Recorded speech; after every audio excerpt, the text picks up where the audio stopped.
Okay, this is our second video in our series of videos on the East Brainerd investment house. So if you're into real estate investing and you want to see the dirty side of real estate investing where the money's really made, then watch this playlist. Of course, the first video starts with before we did anything to the house. It's the before video, and this is one of the during renovations videos. So you can see we've still got another dumpster here. And that's not our dumpster trailer. We do use a dumpster service. That is our van there, full of tools and stuff. And we've got another trailer that we've been using. We have hauled out of here 4 of my trailers full of trash. And 5, this is the 5th one. This is the 5th dumpster load of trash. And of course now we're getting into a lot more of the sheetrock and stuff, but underneath all that sheetrock is a whole bunch more trash from out of the house and out of the yard. And the other 4 dumpster loads we piled way up here, just stuffed them full of trash we got out of the house. Now this house is 1945. So there's extensive work needs to be done. We still haven't got the foundation work done yet. There's more of that needs to be done. We will be replacing all these windows, the doors. Now I don't know if we're going to be able to save any of these original hardwood floors, but it would be nice because, and this is probably the best floor in the house, the living room floor, even though it was probably the most heavily trafficked. And the reason it's the best chance of being saved is because of the condition of the subfloor underneath of it. And it had less roof leaking in here. There was a leak right here where we pulled the sheetrock out, and we're replacing these 2x4s here. A little bit of the rafter tails right there. We've got sheetrock right here. We've got marked out. We cut that out nice and neat and replaced that. But everything, all the exterior wall sheetrock, all this is going to be gone. We're taking out a chimney here, which we've already got about 1/3 of that out, starting at the top, working our way down the bottom.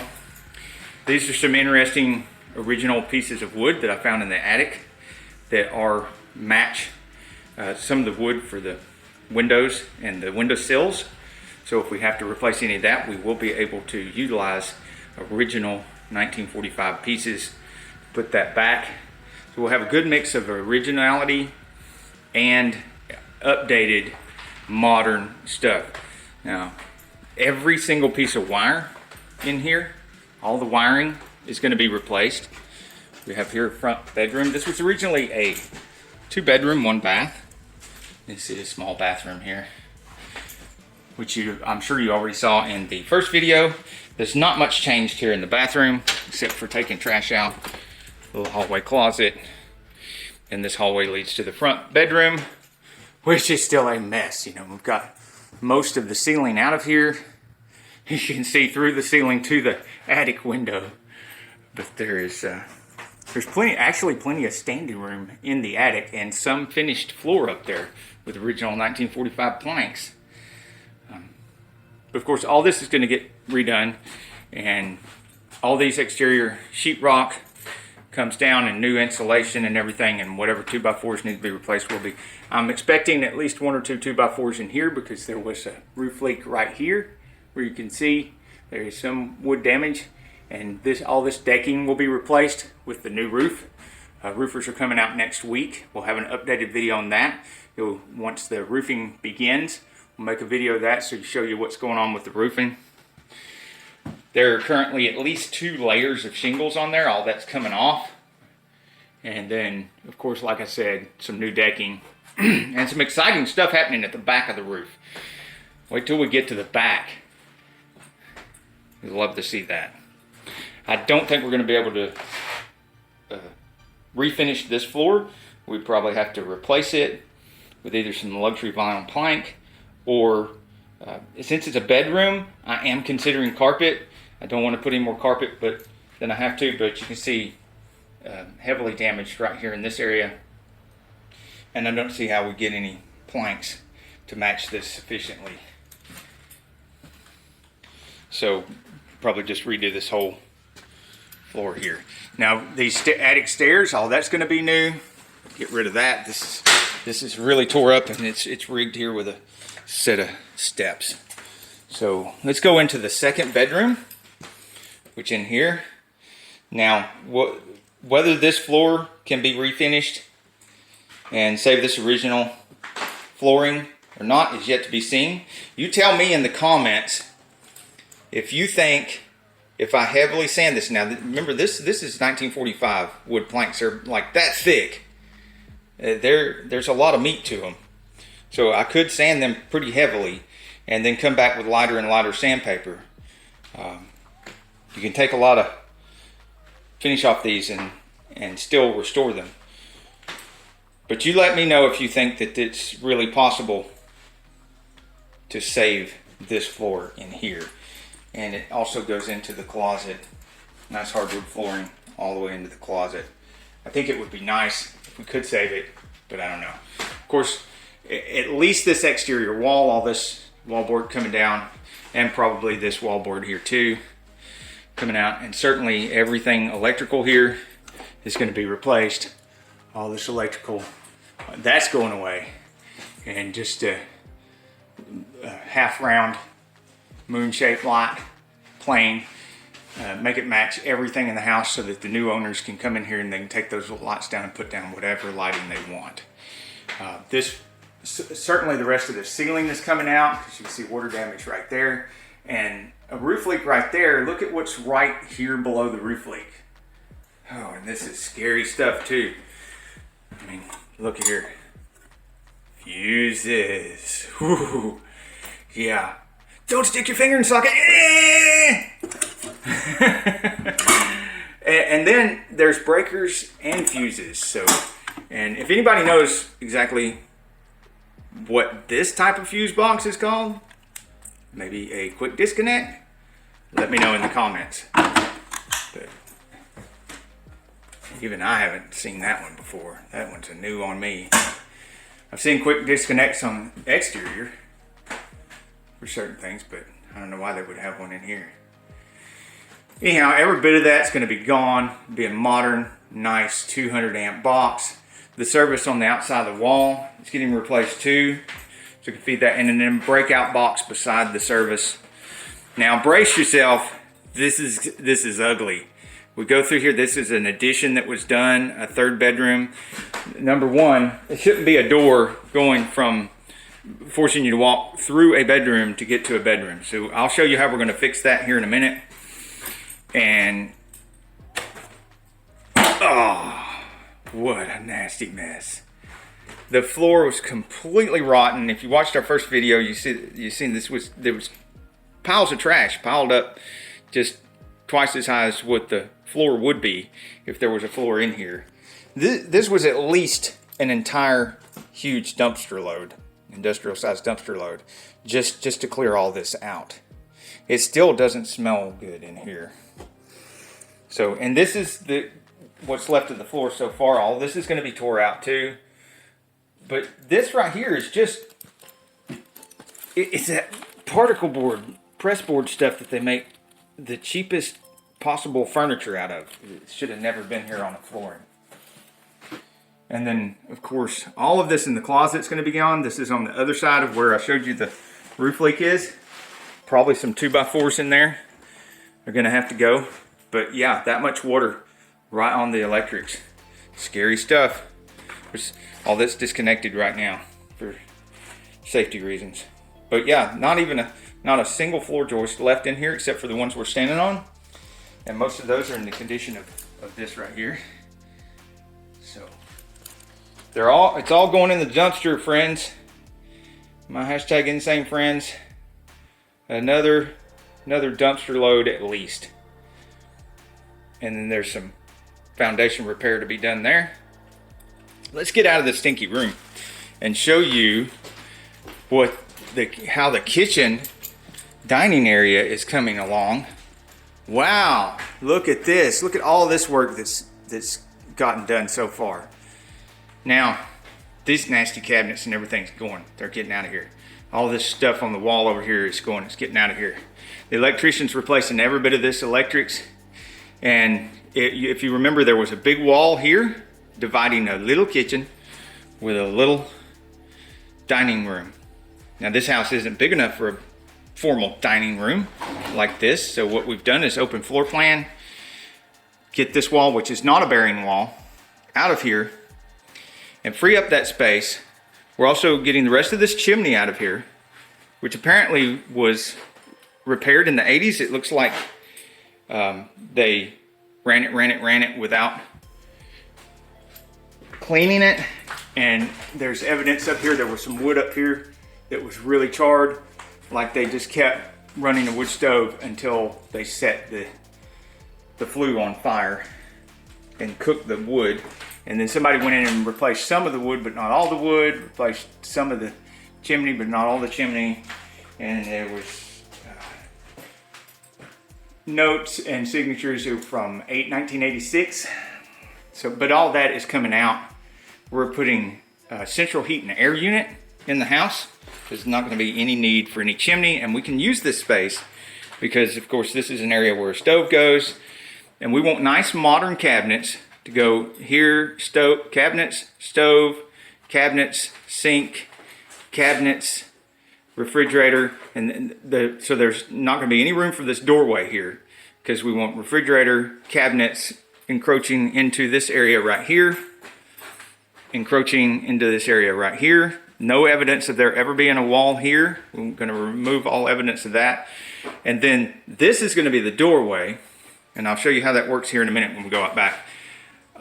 If we can fit it in the budget, I would like to also put some of the reproduction, looks like the original 1945 corner cabinets that you see in some of these older houses. I'd like to get some reproduction ones that match the kitchen cabinets, and one corner cabinet here, one corner cabinet here, all matching with these cabinets. Nice, modern, very functional. A nice double sink here. Brand new, nice slider window, dual pane glass, insulated. And back here is the laundry room. Gonna have a laundry area here. We're gonna get rid of all these shelves. That one is gonna be gone because that's gonna be an interior wall. All this frightening electrical stuff. I mean, yes, frightening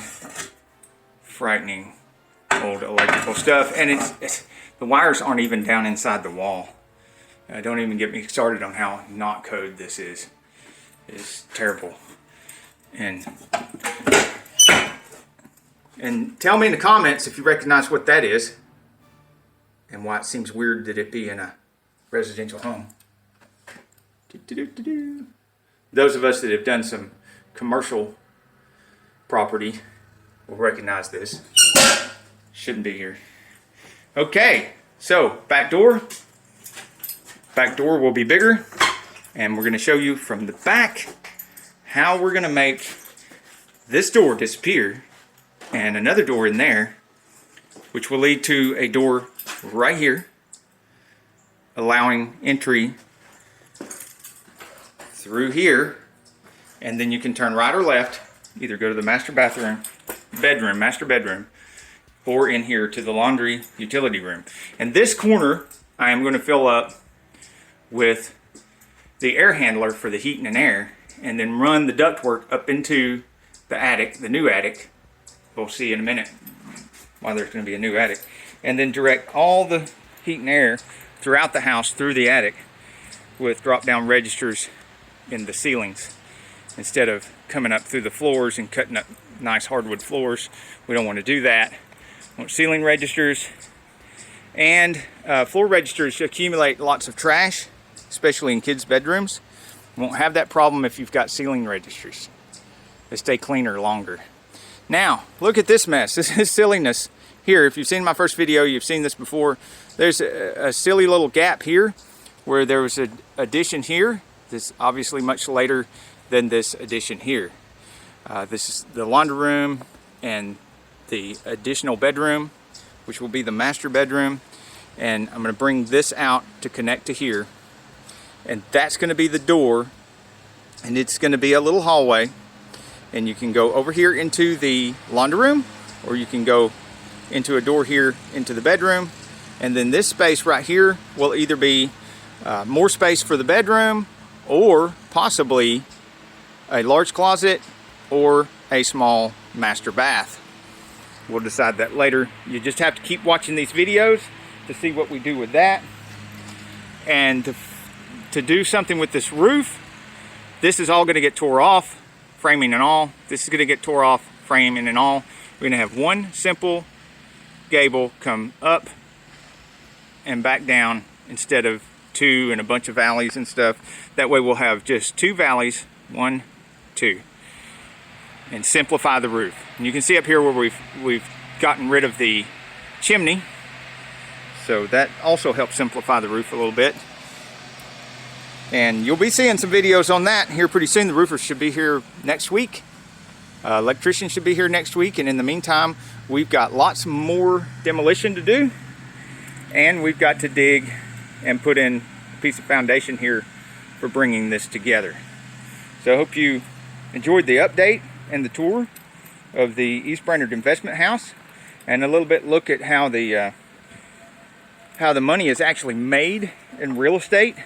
I mean, at least the way I do it, it's dirty money. There's nothing wrong with dirty money. Get your hands dirty, get in there.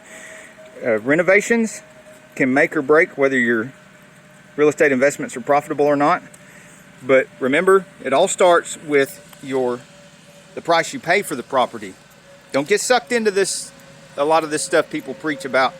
Well, if it won't cash flow, you can at least make equity, or if there's no equity in it, you can at least make cash flow, one or the other. No, think about it this way. If it doesn't cash flow, there's probably no equity. If there's no equity, it's probably not going to cash flow. And even if it will do one or the other, why? Why, when you can go buy properties at a price where you can get equity and cash flow? That's the way I do it.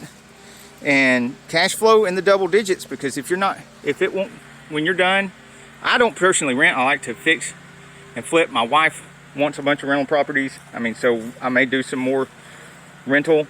I prefer renting when it's commercial, so I can do triple N leases, but that's a whole nother subject.